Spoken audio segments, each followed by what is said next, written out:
سؤال آخر أستاذي في نفس العلاقة في هذا الموضوع هذا، لو سمحت، ما رأيك في زواج المغربيات بالأفارقة؟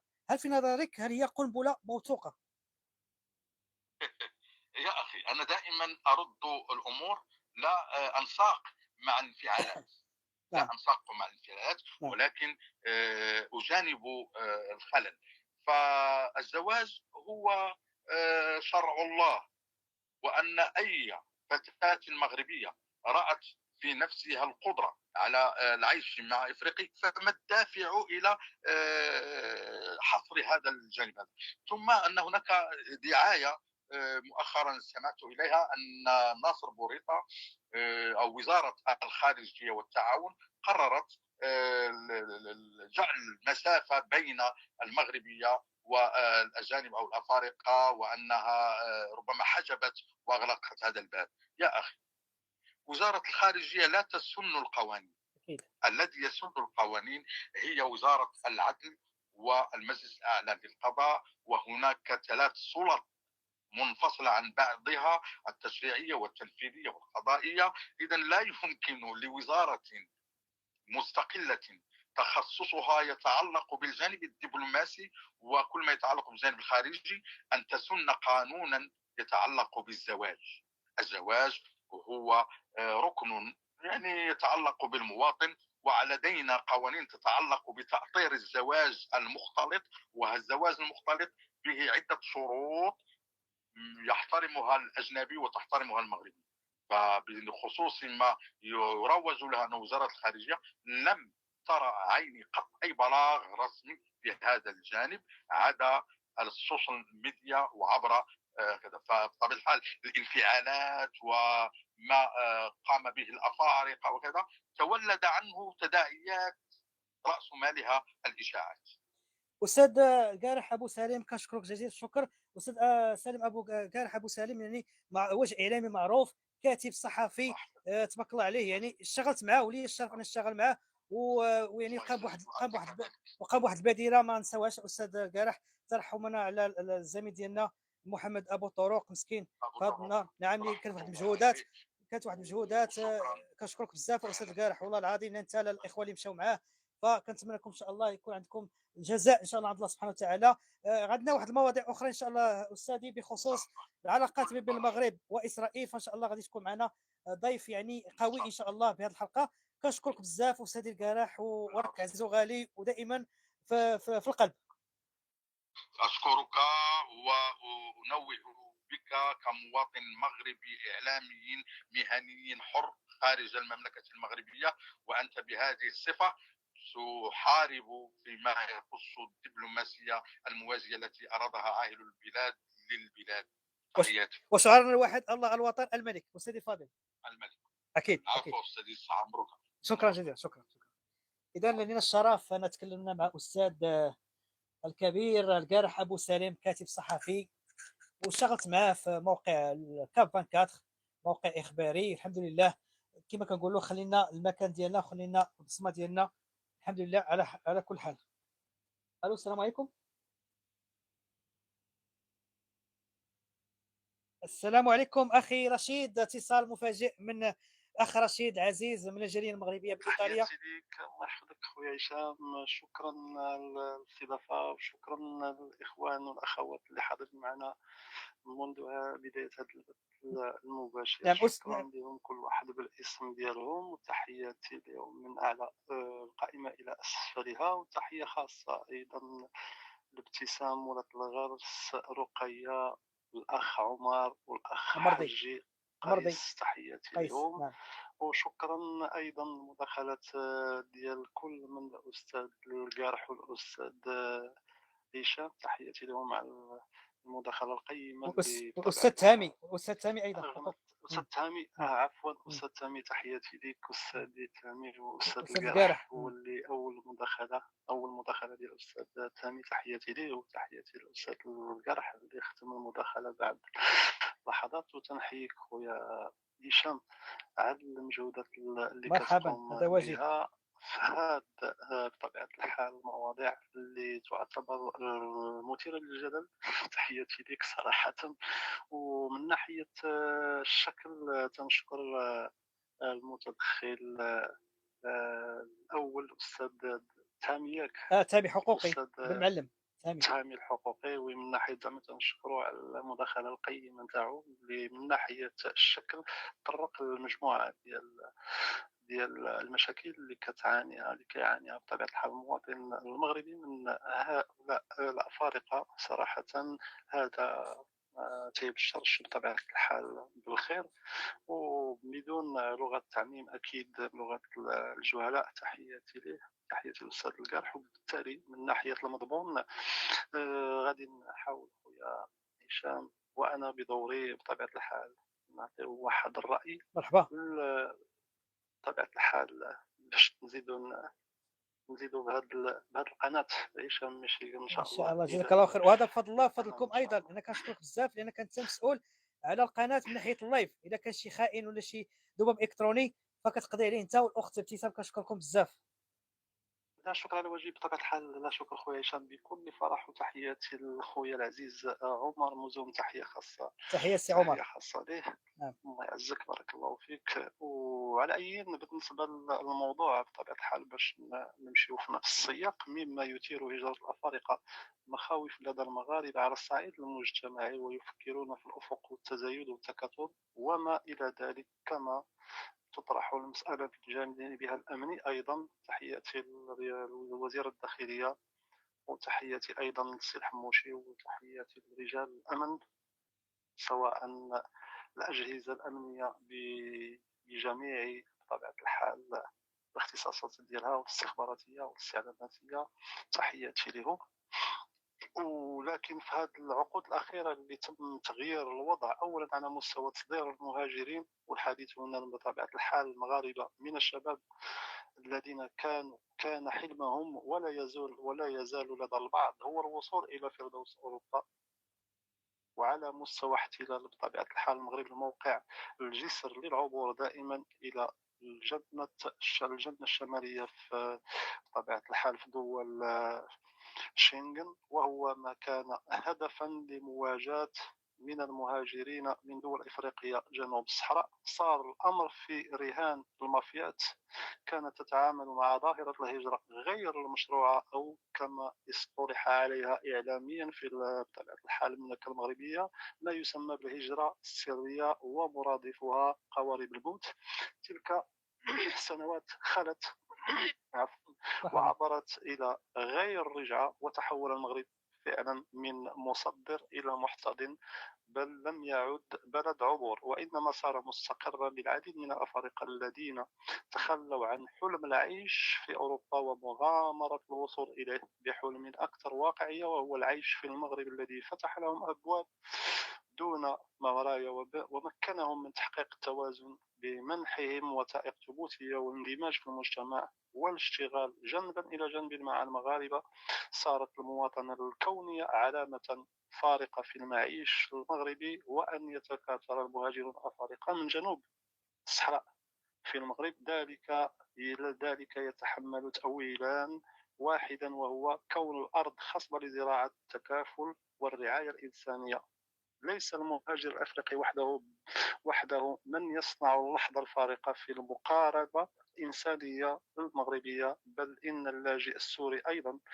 من هنا قد نحاول نذكر حتى السوريين بطبيعة الحال الأشقاء إبان فورة الحرب واندلاع المعارك الطاحنة والخراب الذي شمل الشام، كان له موطن في المغرب الذي احتضنه إسوة كباقي المهاجرين، ولم يفرق بين عربي وعجمي أو أبيض وأسود، وجعل الكل سواسية أمام القانون أولا، وأمام الوازع الإنساني وعقيدة التضامن ثانيا. الحديث كما جاء على لسان أساتذة الأجلاء بطبيعة الحال حول الهجرة إلى المغرب لا يمكن فصله عن أجيال مغاربة العالم في كل دول المعمورة من أوروبا إلى أمريكا، وتجدهم في أمريكا اللاتينية أيضا وآسيا، وهذه الأخيرة ربما لم يكن لها السبق فيها بحكم الرحالة الشهير ابن بطوطة، كما يتناقل ممازحون وهم يتأملون خريطة انتشار المغاربة في العالم. الجالية المغربية في الخليج لها وزنها في المغرب، كما الحال بالنسبة لجميع الدول التي لديها جاليات عاملة عبر العالم. وبالنسبة للمملكة المغربية الشريفة فإن مغاربة العالم لهم وضعية خاصة جدا، وهذا ناتج وراجع أكيد الملكين المغفور لهما محمد الخامس والحسن الثاني، أكيد بالحكمة السامية لصاحب الجلالة الملك محمد السادس أمير المؤمنين وحامي الملة والدين، اللي مكن مغاربة العالم وأعطاهم واحد الوضعية خاصة جدا، ويحظون باهتمام ورعاية مباشرة من تعليمات بطبيعة الحال السامية لجلالة الملك. ولديهم مجلس خاص بهم، كما لديهم وزارة تتكفل بمصالحهم وتجدها لأهميتها مدمجة في وزارة الشؤون الخارجية. بطبيعة الحال تغير وتيرة الحياة في المغرب وتطورها على جميع الأصعدة جعله يتحول فجأة من بلد العبور والتصدير إلى بلد الاستقرار والاحتضان آلاف من المهاجرين من دول إفريقيا جنوب الصحراء الذين تخلوا نهائيا عن حلم الوصول إلى أوروبا وفضلوا البقاء في المغرب، وهو ما تؤكده المنظمة الدولية للهجرة. يتصف المغرب بكونه بلد منشأ وعبور ومقصد للهجرة ووجهة للعديد من المهاجرين، الأمر الذي يجعله في مواجهة وضع معقد ويضعه أمام التحدي المتمثل في وضع سياسة شاملة للهجرة تحتوي على جميع الأبعاد: الهجرة الاقتصادية وحركة اللاجئين وطالبي اللجوء، والهجرة غير النظامية والتجارة بالبشر، والهجرة الداخلية والهجرة البيئية إلى آخره. وبالنسبة للمنظمة الدولية للهجرة ففي ظل هذا السياق أحرز المغرب تقدما في تحسين سياسته المتعلقة بالهجرة والاندماج من خلال تطوير وتنفيذ الاستراتيجية الوطنية للهجرة واللجوء، وإطلاق حملتين لتسويق الأوضاع في عامي 2004 و2017، وتطوير قانون جديد لمكافحة التجار بالبشر يدعم من المنظمة الدولية للهجرة مع قوانين معلقة بشأن الهجرة واللجوء، وهو ما كان موضوع مؤتمرات احتضنها المغرب وخلصت إلى توصية هامة جدا. ونذكر بطبيعة الحال أهمها المؤتمر الحكومي الدولي من أجل المصادقة على الميثاق العالمي للهجرة التي احتضنته مدينة مراكش، وما أدرك ما مدينة مراكش، وكان ساعتها قلبا نابضا لكل المتتبعين في العالم. المؤتمر المذكور تمت خلاله المصادقة الرسمية على الميثاق العالمي من أجل الهجرة الأمنية والمنطقة المنتظمة، وسمي ميثاق مراكش، الذي أكدت الأمم المتحدة أنه سيظل مرجعية بالنسبة لكافة المبادرات المستقبلية المتعلقة بالهجرة، وأن المصداق وعليه المصادقة عليه تأتي لتأكيد القيم والمبادئ التي يستند إليها ميثاق الأمم المتحدة والقانون الدولي، وفي سياق مؤسسة البعد الكوني للهجرة وإعطائه ما يستحق من عناية في المغرب. أذكر بطبيعة الحال افتتاح المرصد الأفريقي للهجرة في الرباط عام 2020، والذي كان قد أشرف عليه وزير الخارجية المغربي ناصر بوريطة، تحياتي له. وأنت خويا بطبيعة الحال خويا هشام كما تعلم ولديك بطبيعة الحال العلاقات، درتي مجموعة ديال اللقاءات مع ناصر بوريطة، تحياتي لك. المرصد المذكور هو ثمرة اقتراح مع الملك بطبيعة الحال محمد السادس سنة 2018، وترجمته لكونه رائدا إفريقيا في موضوع الهجرة. هكذا إذن أخذ المغرب على عاتقه النهوض بأوضاع المهاجرين في العالم، وخاصة أفارقة من أبناء القارة السمراء الذي يجدون أنفسهم في حالة اضطرار إلى ركوب الصعب من أجل حياة أفضل. وهنا ينتصب التضامن الإفريقي، وبذلك تمكنت المملكة المغربية الشريفة من التكيف السريع والجدي مع تغيرات الهجرة، كما حولتها من عامل انتكاسة وهلع يصعب العديد من الدول الأوروبية إلى عمل إنساني يساهم في التنمية، ويتم العمل على تسوية الوضع على أرض الواقع عبر قوانين ومواثيق ملزمة لفائدة الحياة الكريمة المنشودة للمهاجرين من العبور إلى الاستقرار. شكرا لك يا هشام، وشكرا للأخوات شكرا والسادة اللي راهم شكرا جزيلا سي عطاو. رشيد. والله لا الله يحفظك. يعني شكرا. التدخل ديالك جميل جدا، عجبني بزاف، وعجب حتى الناس اللي كيتابعونا. كنشوف بزاف انهم كيشكروك السي رشيد على هذه المجهودات ديالك اللي كتقوم بها. يعني نتمنى الاخت ابتسام نشوفوا الميساجات هذوك الناس اللي كيتكلموا، باقي مش الميساجات، نحاولوا نشوفوا الميساجات باش نشوفوا شنو كاين ونردوا عليهم ايضا بكل فرح. فشكرا اخي رشيد على هذا التواضع ديالك وهذه المساعدات ديالك دائما، ونتمنى لك الخير والتيسير، ونتمنى ان شاء الله الشفاء للام ديالك ان شاء الله من هذا المنبر. يكون ان شاء الله الدعاء للاخ رشيد الام ديالو بالشفاء العاجل ان شاء الله. وراك عزيز وغالي اخي رشيد، وفخور بالصدقه ديالك بكل صراحه وبكل فخر. الله يحفظك، الله يحفظك، وأنت كذلك خويا هشام. شكرا، شكرا على واجب، بكل فخر، بكل فخر. شكرا لك خويا هشام، وشكرا أيضا الإخوان والأخوات اللي راهم معنا على هذا البث المباشر، والشكر الموصول أيضا الإخوان والأخوات اللي ما حالفهمش الحظ متابعة هذا البث المباشر. شكرا الإخوان والأخوات، شكرا وهذه رساله الأساتذة. وهذه الرساله الله يجزيكم بخير. دخلوا عند اخ نيوز، يعني تبارك الله عليك، هاك نيوز تبارك الله كيدير مواضيع مزيانه، كيدير يعني واحد استراحه موسيقيه، يعني كيبغي يعني ينسجم مع ويربط واحد يعني خيط تواصل بينه وبين المغاربه. فاتمنى التوفيق ان شاء الله اخي رشيد، وانت دائما معي في هذا البث المباشر، انت والاخت ابتسام. كنشكركم بزاف على المجهودات الجباره اللي كتقوموا بها من خلال هذه القناه هذه المتواضعه. حنا ما بغيناش البوز، ما بغيناش فلوس، اكرر ذلك اخي رشيد، اقسم بالله العظيم. فقط بغينا نوصلوا الرساله ديالنا، بغينا نبقاو دائما حاضرين مع هاد الناس اللي كيعولوا على يعني القنوات اللي كتكون هادفه.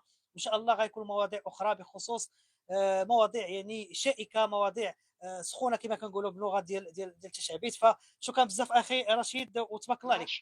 لا شكر خويا هشام، لا شكر على واجب، بالعكس هذا ما نأمل إليه.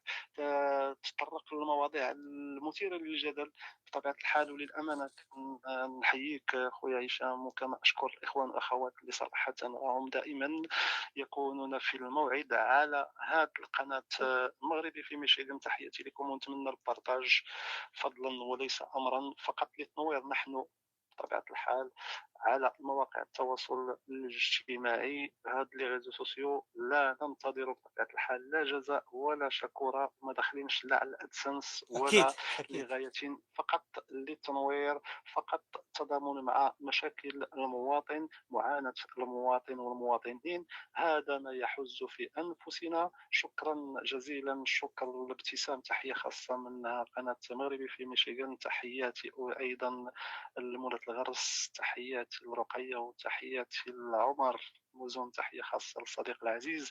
إلى هنا لا يسعني إلا أن أقول شكرا لك على الاستضافة، ونخلي فرصة الإخوان والأخوات باش تربط الاتصال مع باقي الإخوان. ربما إلى هناك المزيد من الأساتذة، ربما لغادي يتم ربط الاتصال معهم للمزيد من المعلومات. شكرا لك خويا شكرا هشام، شكرا بكل فرح. جزاك الله خيرا. شكرا صديقي العزيز، شكرا شكرا. اذا شكرا الاخي رشيد اللي هو من الجاليه المغربيه، صديق عزيز تعرفت عليه مؤخرا، رجل طيب. يعني عجبته الفكره اننا نهضروا على الهموم ديال المواطن. بقى كيراقب لي اللايف، تنشكره بزاف، ان هناك الناس كيبغيو يحيدوا لنا اللايف، كيبغيو يهرسوا لي القناه، ولكن انا ما غرديش ان القناه انا باش نربح مال او شي حاجه. فاحنا لا ننتظر شيئا، فقط الله يرحم الوالدين هي كفايه. وكنتمنى هاد الناس كاملين الدعاء بالشفاء العاجل للام ديال الاخ ديالنا السي رشيد، ان شاء الله بالشفاء العاجل. قلوبنا معها ودعاؤنا معها ان شاء الله.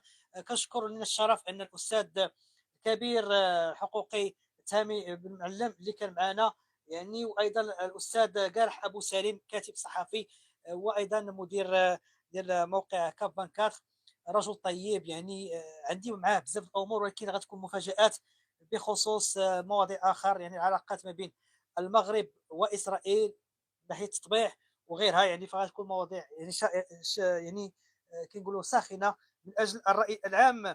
كنشكرك اخي رشيد على المداخله ديالك، وغادي نمشيو الان لبعض الصور